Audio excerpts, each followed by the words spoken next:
妈的都求他一次啊，他的像都被砍下来啊。这跟你喜不喜欢没有关系，这跟你的知识有关系。我对这两个人都不认识。我来台湾的时候，他已经不在了。我来台湾的时候啊，很奇妙，我是1966，民国65年，1976年，民国65年9月10号来台湾。为什么记得这么清楚呢？因为我们知道说，民国64年杰克先生过世了，民国65年9月9号他过世了。他是过世之前后一天，他是9月9号死的，我是9月10号来这边。所以那个时候我父亲说不要再去了，要打仗啊！哪里打仗？全世界都在打仗。所以在人看来，他好像享受的名誉地位比较高，到现在他们还是高举他伟大的国手，东方的太阳。他杀人如麻。这个老兄战败了，跑到这边来。以下讲的话，你高兴也好，不高兴也好，不要告诉我。我告诉你一个真理，我觉得台湾人应该感激他。为什么呢？不是他，就他来，是不是？没有第二个选择啊。那我当然我来最好啊，对不对？但是我那个时候不能来啊，没办法来啊。那周全不能来啊，他还没出生呢，对不对？没有选择啊。你说美国来，那不可能啊。你说日本来，更不可能啊。所以两个选一个，你说谁来比较好啊？尤其是现在很多有钱的，很多兵人很有钱的，都是台湾的地主啊，骂那个老蒋。我说你的地不是他在，你还有地啊？他过来你就惨了，三反五反全部反光光了。所有教授都去猪棚啊，都去牛棚啊。但是你看他在那边仍然享受他的名声。他却在这边变成过街老鼠，现在很有历史、人情、道理都是假的。我们每一年都纪念个228，我常说啊，纪念那就叫做忘不了。有首歌叫《忘不了》，就是忘不了啊，忘不了你的笑，忘不了你的美呀，是不是？历史要忘很难啊。夫妻之间吵架，千万不是我忘记了，不可能。你太太说不可能表现得不像忘记哦。人永远忘不了，尤其对不好的事情永远忘不了。做去对你做了10件好事情，他有一句话得罪你，你10件都忘记了，就记住那句话。因为人都在罪里面，都会记住别人的，你给我记住。好处我们都忘记。所以你跟人做朋友，你要懂得这个真理，你才不会受伤。我对你这么好，我就更怕得罪你，你为什么这么恨我呢？你要知道今天叶思伟讲的话，人都在记你什么恶的东西。所以他既然记你恶的东西，你也知道了，也不会难过了。只有神赦免我们，就忘记我们一切的恶。人忘记不了我们的恶，因为人是个罪人，罪人最喜欢想罪的东西，都想不法的事情。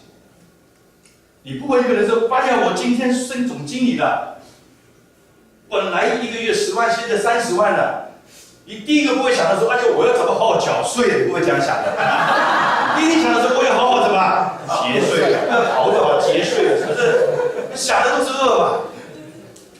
你不会想到说：“哎呀，我有30万了，我给我太太买一个 LV 了。”你不会这样想的。哎呦，有了30万了，我怎么私藏一点呢？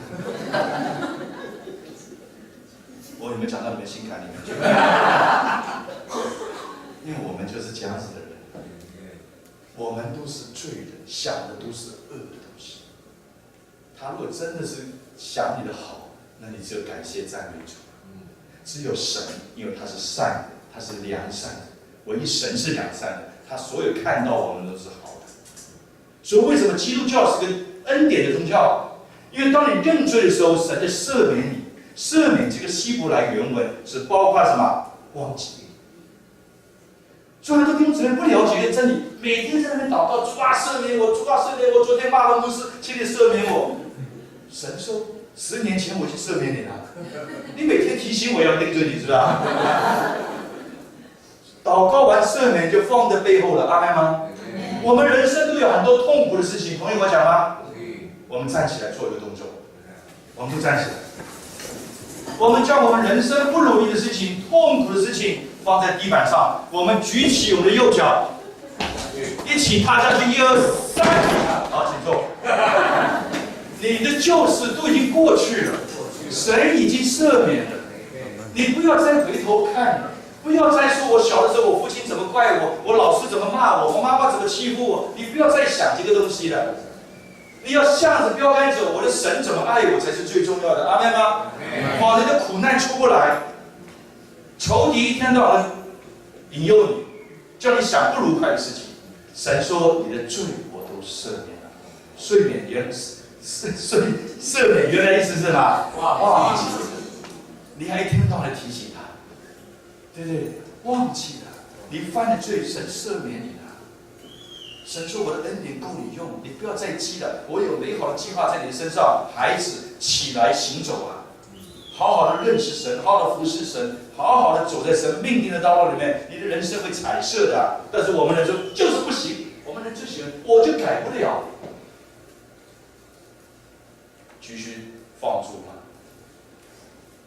继续在猪栏里面吃东西吗？神说你不是猪，你是我的儿女，你有尊贵的身份，你是照着我的形象，按着我的样子做的。创世纪第3、26节，我们却不要，我们就忘不了，忘不了我被人家骗，忘不了我太太怎么对我，忘不了我父亲怎么对我，忘不了这个什么叫这个什么，你的人生都在痛苦的里面。刚才我们已经什么想踏下去了，叫你的仇敌什么？踩在脚底下，因为神已经赦免。说这2个人的仇恨，现在他们国共论坛已经和好了，你那个时候怎么可能？所以是非对错没有绝对的答案。我们再看下一张。今天这2个人，他们没有学好，对不对？他看到前2个照片，他们应该好好的拥抱一下。92公司有什么困难？98都可以啊，对不对？只有大家和平相处，我买飞单的钱拿来捐给健保都好啊，对不对？大家愉快的过生活，该几栋那个飞单到期了没有用就要报销了，知道吗？那个跟水饺不一样的，过期还可以煮一煮给大家吃爱宴的。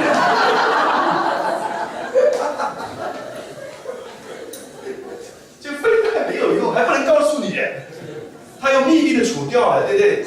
买回来是几亿、几千万的飞机，过了没有多久就没用了呢。如果他们能够相遇同胞，我们就不用买这么多武器嘛。我们台湾也不可能称霸嘛，是不是？他想称霸是他的事情啊。我们这么小，清什么霸呢？对不对？你住在四海帮、竹联帮的中间，你以后称霸那就完蛋了。你就扮小弟就好了，每天早上起来大哥好啊，哥哥好啊。那2个大哥就保护你啊，有没有谁欺负你啊？做局长啊，看着办，对不对？你叫他大哥有什么关系嘛？我们要实用主义嘛，阿们吗？我们人生活在地上争什么呢？我们要争的就是永死跟永生的问题。我们要认识神跟不认识神的问题。如果不是这样子，他们2个看看上面一张照片就知道了。那2个老兄也是从死到活啊，现在也没有什么事情了。过几10年以后，他们的后代做些也觉得很滑稽啊。为什么要你承认呢？我不承认又怎么样呢？那为什么不承认呢？那承认又怎么样呢？我就绕口令一样，对不对？就表示没意义的事情，没意义的事情。有一次我坐个计程车，哇，那天就开始骂那个大陆强盗了、共匪啊什么。因为我在听啊，因为我很有智慧，你不要冲撞这些人啊。所以我还蛮高大的，对不对？何必了跟泼妇打架有什么意思？我说你这么狠大陆人，他说是啊。我说你家里有没有谁给他欺负的？没有啊。那我这仇恨从哪里来？他指了指前面那个从收音机而来。收收音机一直在广播大家仇恨嘛，讲多了就变得大家愤了，对不对？明天我们讲，作曲对我怎么样，这个人可恶，讲说了大家都知道他可恶可恶，到底作曲是谁也不知道啊。我们人就是自以为聪明，其实都是无知。真正要认识的是宇宙的神。所以他们两个现在弄的这样子，我们不知道将来如何，明天将如何我不知道，但我知道神掌握明天。我知道神掌握明天，所以他们的斗不会影响到我的传道，他们的斗不会影响到我的打球，他们的斗不会影响我的工作，他们的斗也不会影响我的家庭，因为我知道神掌握明天。我们再看下一章。那我们要最后讲讲中国的历史。中国在历史根据里面，从公元前2026年，这不是我发明的，这是历史告诉我们的。从夏朝开始，一直到孙中山建国民国一段时间，就是我们中国有历史的。刚才大英帝国的历史到多少年啊？1042年，前面就混乱，对不对？菊花王朝它能到几年啊？主前660年，他们前面就混乱。我们是最久的。我们知道公元前2006年以前是什么？以前夏朝以前就是传说中的3皇5帝，所以我们都说我们是炎帝跟黄帝的后代，炎黄子孙嘛。那我在请问炎黄从哪里来？炎黄，如果你跟说炎黄是从猴子变的，他也很生气啊。以前的皇帝他们都觉得是天子啊，是神的儿子啊。我们现在人很奇怪，承认自己是猴子的后代啊，对不对？进化论嘛。所以我在跟你们常常讲这个事情啊。有一次看那个另外一个外科医生看到我说：“哎呀，他是想取笑我。哎呀，叶主任啊，听说你是基督徒啊，哈利路亚。”他也会学这种东西啊。那你说阿妹，你就做回击了。他说哈利路亚，我是有个规范。那有问题不满意嘛，对不对？我直接有话直讲。他说：“听说你们都觉得你们人是从泥土变来的，创世纪嘛，照着我的形象的样子嘛，神用红土造人嘛，对不对？对着彼此吹口气嘛，成为有灵的活人嘛。”他问你问题，你不要回答。我今天教你们基督徒聪明的、智慧的言语。有人问你问题，你不要自己聪明给脑，哎呀，你不懂啊，这个怎么样呢？你很难说服他，同意我讲吗？你连你儿子都说服不了，你不要去想去说服别人。今天我为什么想说服你们？因为你们愿意坐在这边听我讲，就表示你有这个心。没有心的人，你不要想说服他。他问你，你们相信这个泥土可以变人吗？你不要回答他问题。如果回答问题，你回答愚昧的人，你比愚昧的还要愚昧。箴言告诉我们的。我就问他问题，这是耶稣告诉我。耶稣都是啊，你问他什么？你凭什么权柄行这个神迹啊？耶稣反问他，耶稣说：“我凭我的父神。”他根本不相信你有父神啊！你回答这个问题就是愚昧啊！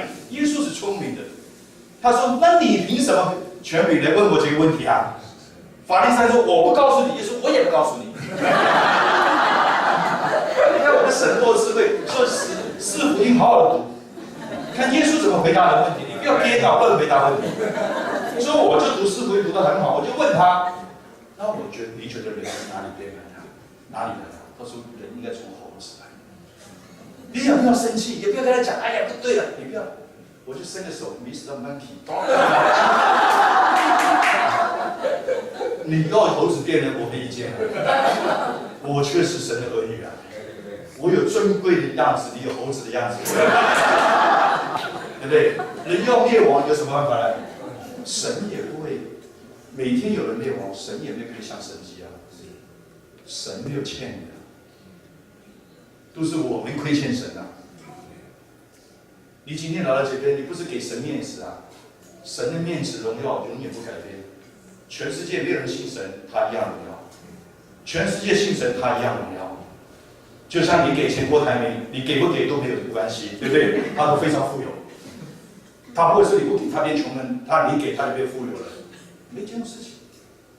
所以中国的王朝里面，在之前炎黄子孙、炎帝、黄帝，他绝对不相信自己从猴子来的，因为他们离开祖先更近，我们离开更远，因为忘记了历史。现在没有人读历史，一个人国语读不好，历史读不好，你在世界上成就很难。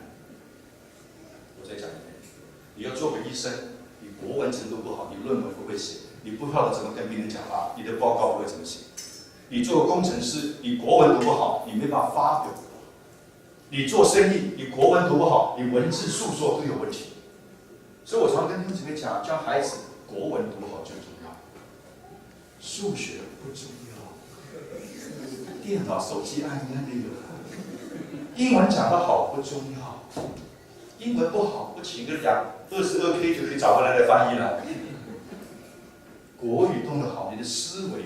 你的 mother tongue， 你的母语要学好。所以中国大陆他们现在知道，他们在平反无私的东西。你知道无私吗？五四运动，对不对？他就提倡什么白话文改革嘛。但是现在看来，这个改革是完全是错的。将5000年所有的文化一下子改变成文言文，那关键是白话文。5000年的文化留下来，它有没有它的好处啊？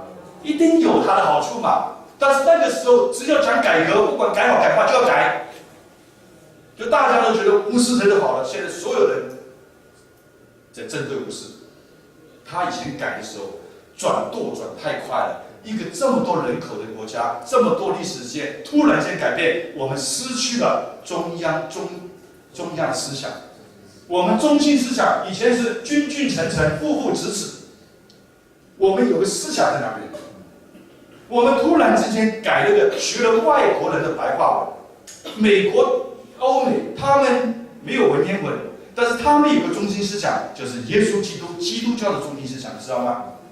你现在去了欧洲看，最好的音乐都是称赞神的音乐，有没有听过神曲啊？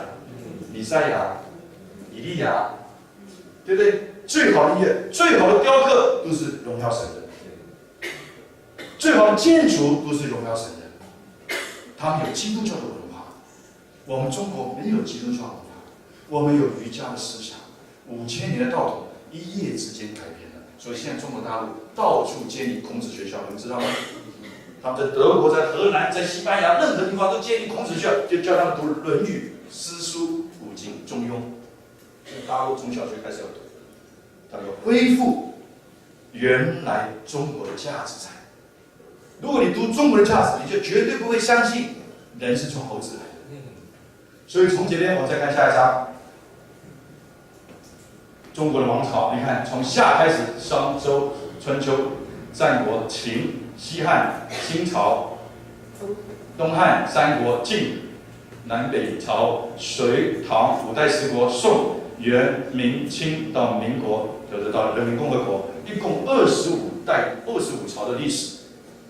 这个25朝历史虽然久，但是在主前2026年之前，仍然是没有文字记载，仍然是人云亦云，所以都是在传说中的。那这个历史怎么接下去呢？不管是英国的，在公元1042年，不管是日本的公元前660年，不管是中华的，是公元前2026年。所有的历史接下去，接不下去啊！要从哪里接得下去呢？我们看下一章，从创世纪第5章接下去。刚才是从现代向前推，现在是从前面小河沟，他们会在中间怎么相遇？这就是共同祖先的历史。从创世第5章，第一个人叫亚当，一直一个生到以后，中间当然很多的故事，他生的不是一个人，但是主要的记载以长子、重要的人为原则，不可能将所有的名字写下来，对不对？你的家谱里面也不是所有东西写下来，都是2代或者3代，对不对？所以这个记下来的都是同样的，从亚当开始一直，为什么导红十字呢？因为这些人都在历史的里面有他的背景。那我今天没法细细的跟你们讲，如果要这样讲，你跟作去读读创世纪，大概就知道了。创世纪8个人物里面，就亚当、亚伯、以诺、挪亚，亚伯拉罕、以撒、雅各、约瑟8个人，就创世纪50章你就懂了，就是讲这8个人物的代表的故事，一个特别的故事。所以里面讲这个挪亚，为什么挪亚？我们挪亚看过挪亚方舟啊，看过洪水啊。就挪亚的时代之前的人，在洪水里面只有这一家人8口活下来。说我们现在的人也是亚当的后代，也是什么挪亚的后代。挪亚有3个孩子，叫闪、含、雅弗。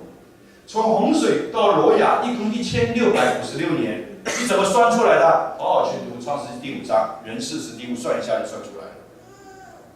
圣经不会跟你讲说这个到这个多少，那个叫做 summarize， 那个叫做笔记。圣经讲的是故事，它不是重点，它是个故事。你稍微看一下，你就知道这个时间从亚当到洪水就是1656年，谁生谁生的几岁，算一下就出来了。我们再看下一章，刚才讲到闪。就创世纪第5章讲了亚当的后代，创世第10章就从闪、雅弗、含开始讲，因为洪水以后就是从这一家人出来。那闪是什么人？就你看这边这么多的字，这个希伯就是希伯来人。希伯来人，什么是叫希伯来人？你知道吗？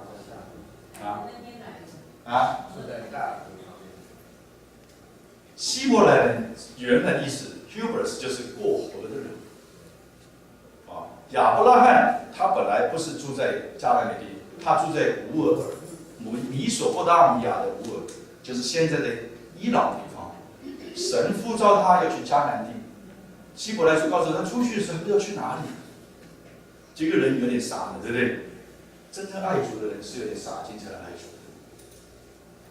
如果都斤斤计较，分每一个打算斤斤机关算计，你还能爱主的？你想，你开面包店的，礼拜天聚会好的还是开面包店好？答案很清楚嘛，哪个比较好？面包店看得到啊，开完赚了2万就2万啊。聚会办以后不但是没有2万，还捐了2万啊！要奉献啊！这个利益一看就知道了。那如果你是个傻的话，看得见的2万是这样不会持久，因为反正看得见的东西都不会持久的嘛，都会过去嘛。我去追求的看不见的，是不是傻的？他就来聚会了。很聪明的话，不要去啊，对不对？你看，爱主是有点傻劲才行啊。所有的坚持都需要点傻劲啊！你爱你太太需不需要点傻劲啊？要啊！如果比较的话就惨啊！你在吃饭看到一个空中小姐，看那个模特，看那个电明星，一想起你太太160，她170，你太太80公斤，她才50公斤，谁都知道怎么选啊！如果你就是说的很精的话，你感情维持不下去的，你就是一个傻精啊！对不对？我要一生爱我的太太，虽然她160、80公斤，对不对？我还是爱她，需要点傻劲啊！你在教会服侍一样啊，我服侍神，好像神没有给我开路，但是我相信神在做的事情，神做事情就像一个天平一样，你们看过天平吗？中间一个支撑点，对不对？跷跷板一样，你的困难。假设的困难很大，我们当遇到困难就要大的时候，我们都以什么来形容啊？像山一样大困难，对不对？所以诗人告诉我们说，当我们面对山的时候，我们要痛苦了。所以大卫说：“我要向山什么举目，我的帮助什么从何而来？我的帮助从耶和华而来。”我们人遇到困难，不管什么困难，你就是我过不去了。就在你的面前有座大山的时候，你知道你过不去了。你唯一的就是绕路而已了。谁能够叫你这山移走呢？你找愚公没有用的。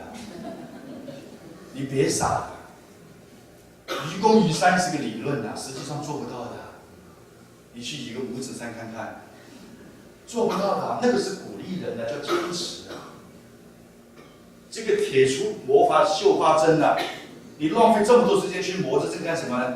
隔壁老王就有支针啊，你要借一下。我讲的有没有道理？你何必辛辛苦磨啊，对不对？你要磨的时间去问老王，你又漂亮又高大又英俊，你儿子又听话，他就真的接给你了啊。我们何必要做这种事情呢？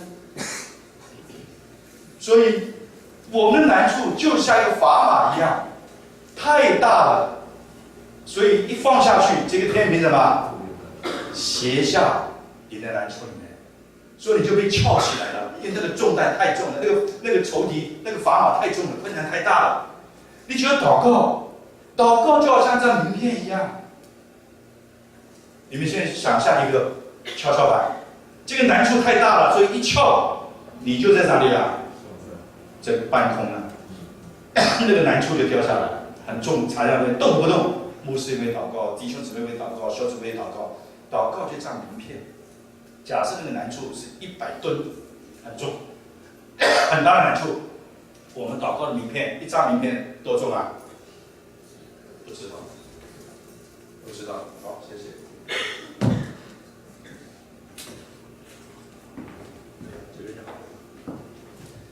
我们名片有多重呢？0.01公斤。有钱的人上个晶片，哦，贵一点。一个祷告上去，那个砝码也会动啊？没有动，难处太大了。继续祷告，2个祷告、3个祷告、4个祷告、5个祷告、6个祷告，有没有动啊？没有动，难处太大了。但是你不要灰心，神告诉我们一件事情：这个祷告不是个静态的，它是个什么？动态的。看起来你的难处没有变，其实它有在动，你是看不出来。同意我讲吗？你知道物理的原则吗？物理的原则是什么意思？一条线，我如果每次都分一半，原则上是永远分不完的，是不是？现在懂吗？啊，懂点物理的人懂了啊，不懂的，这不可能分不完，2下就分完了，那你不懂物理了。哦，原理上它是永远分不完的，也永远有一半可以分。所以祷告也是一样，你的难处也是这样，不要看这个难处好像没有动，好像还在。我们一直祷告，一直祷告，终于像一张名片一样，一个祷告名片上去，一个祷告名片上去，放了1000张名片，都感觉没有什么用途。当你会相信，当有一张名片放下去的时候，这个砝码过来是什么？反过来了，因为结根的重量超过结根重量。我们的人生也是一样，我们在苦难的地方，我们在难处的地方，也要坚持下去。神仍然在做工。有些难处很简单，明天上班没有计程车费，你找周去祷告，周说你要多少钱？100，他说不用祷告了，给你100。这个难处很轻，对不对？只有0.01公分，01公斤，你明天一放下去就跳过来了。有的难处很大，神要我们学习，一直依靠他，阿门吗？我们放弃。你看起来没有动，事实上在哪？在动。所以从洪水以后，闪喊雅佛，大概来讲，闪是什么呢？以色列人是闪，我们也是闪族。什么就是雅佛呢？白种人大概就是欧亚的，欧洲那边就是说雅佛的后代。含的后代呢，就是非洲的黑人是含的后代。迦南就是巴勒斯坦人，也是这个含的后代。所以你会发现，现在 IS 的国家，他们有很多是阿拉伯人。阿拉伯人也是闪的后代，阿拉伯人是以斯玛利的后代，以斯玛利的爸爸叫什么名字啊？亚伯拉罕，他有另外一个儿子叫以撒，以撒的后代有犹太人，所以他们之间是什么？是兄弟。所以亚伯拉罕、阿拉伯人跟以色列是他的兄弟，但巴勒斯坦人不一样，他们都属于闪的后代，巴勒斯坦人他属于含的后代，约旦。他们属于摩亚的后代，摩亚的后代跟亚伯拉罕有什么关系啊？叔侄的关系。因为罗德跟亚伯拉罕是叔叔跟侄子的关系，所以他也是闪的后代。伊拉克含的后代，所以但是他们不管含的后代、闪的后代、亚伯，他们都有共同什么？爸爸叫做谁啊？罗亚。这样大家清楚了，算上去都有共同的祖先，只是不知道而已。我们前面讲了这么多大英的王朝、日本的王朝、中国的王朝，我就告诉大家一个点：大家真的死去活来，原来都是共同的祖先，我们没有看见，所以才有仇恨。我们再看下一章，接到创世第11章，他们之中闪的后代选出一个人来，叫亚伯拉罕。从此以后，亚伯拉罕的后代一直被记录到现在，以撒、雅各、约瑟一直记录下来。比如在第11章里面讲的希伯，就是闪的后代里面过河的人，就亚伯拉罕。亚伯拉罕他们就是希伯人，你的一直到亚伯拉罕就是亚伯拉罕。所以从亚伯拉罕到洪水，亚伯兰的时候才320年，从亚当到亚伯兰是1976年，这个都可以算得出来。很多人读圣经，你不一定看到这样的量。